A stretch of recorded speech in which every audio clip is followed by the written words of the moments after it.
It's 20 minutes to 9. Welcome back to Sunrise Daily, where we're coming to you live from Port Harcourt venue of the Governor's Forum Retreat. Well, now we're joined by the governor, the host governor, Governor Rotimi Amaechi. Thank you for coming on this morning. Thank you. Now, this Governor's Retreat happens to be the fourth one. You've held several ones before today. Have you been able to maybe fine-tune your policies as a result of this retreat, even the previous ones? The retreat is not a jamboree.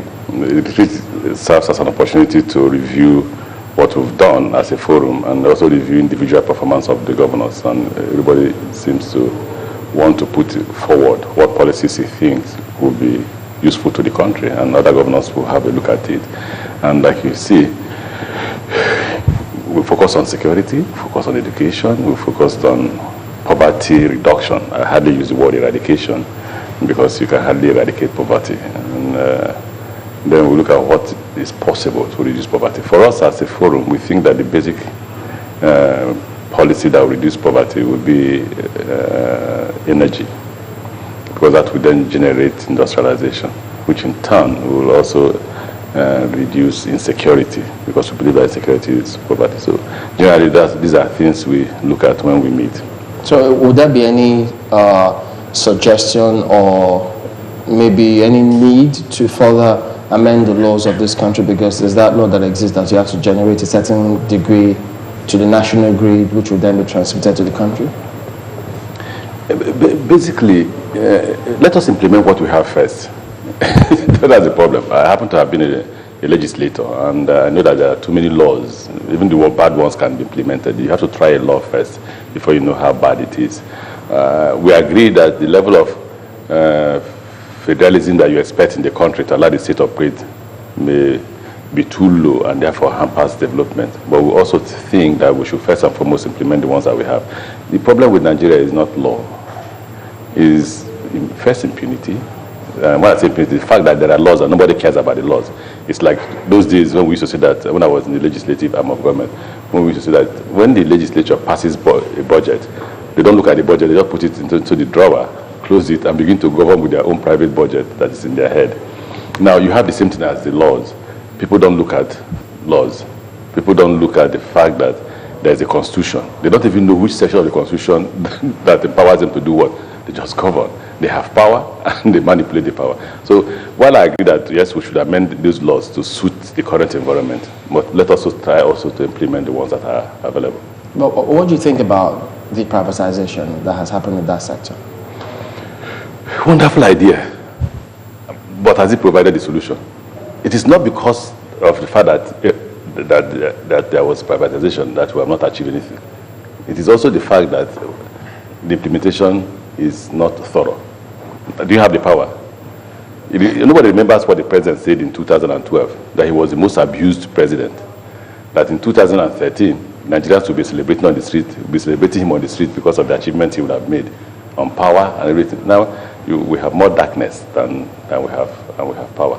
So I think wonderful idea that the president has. I support the president on his privatization program, but I think the implementation is not complete. Well, again, if you look at so many of promises made, irrespective of parties, loads of them have actually not been kept. One other issue we come up to look at here has to do with transitioning out life after office. It's quite a key here, getting to see that governors will come together and talk about this, because life after service is very important, and for some... Is he looking forward to it? I am. I'm looking forward to it. Oh, but when the experts came, they found out that I was already transiting. So I drive myself. I'm as simple as every other man on the street.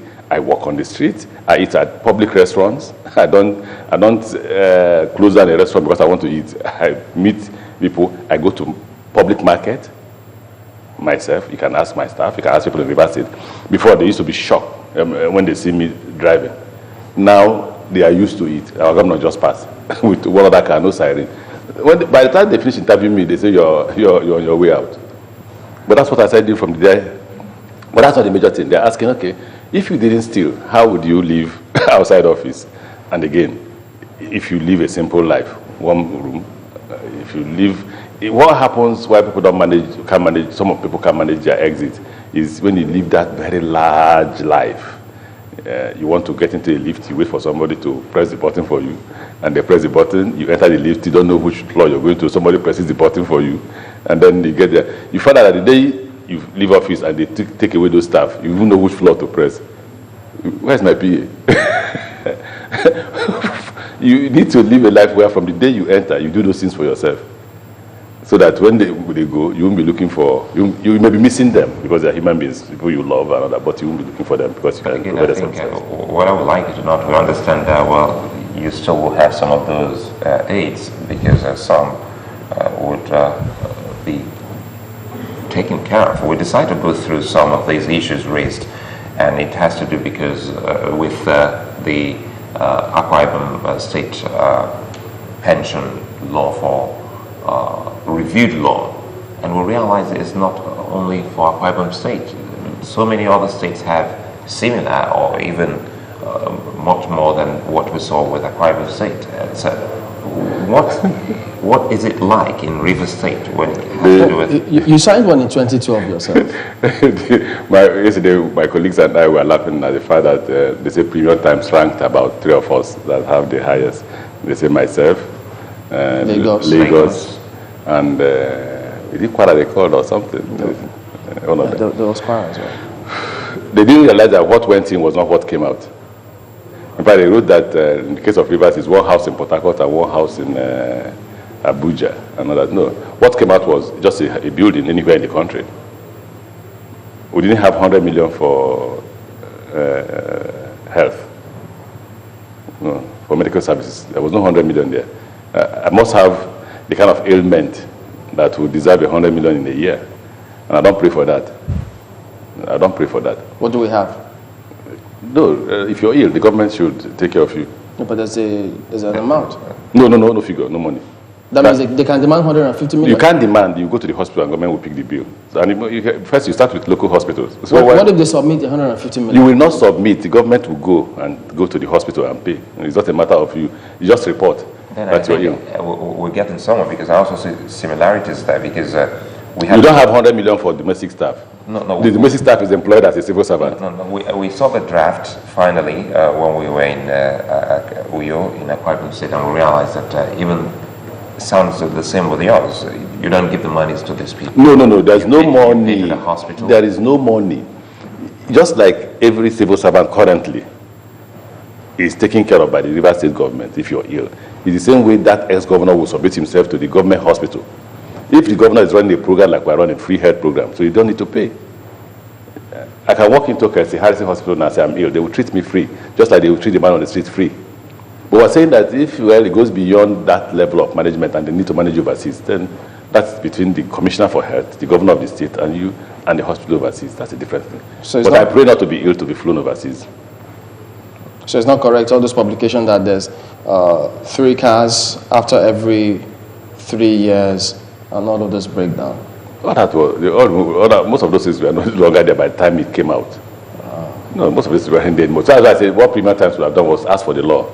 I can't remember how many cars there are and all those things, but I don't think that what went in was what came out. Yeah, but going by the light of what is happening. But first, how much would be 3 cars? Are they?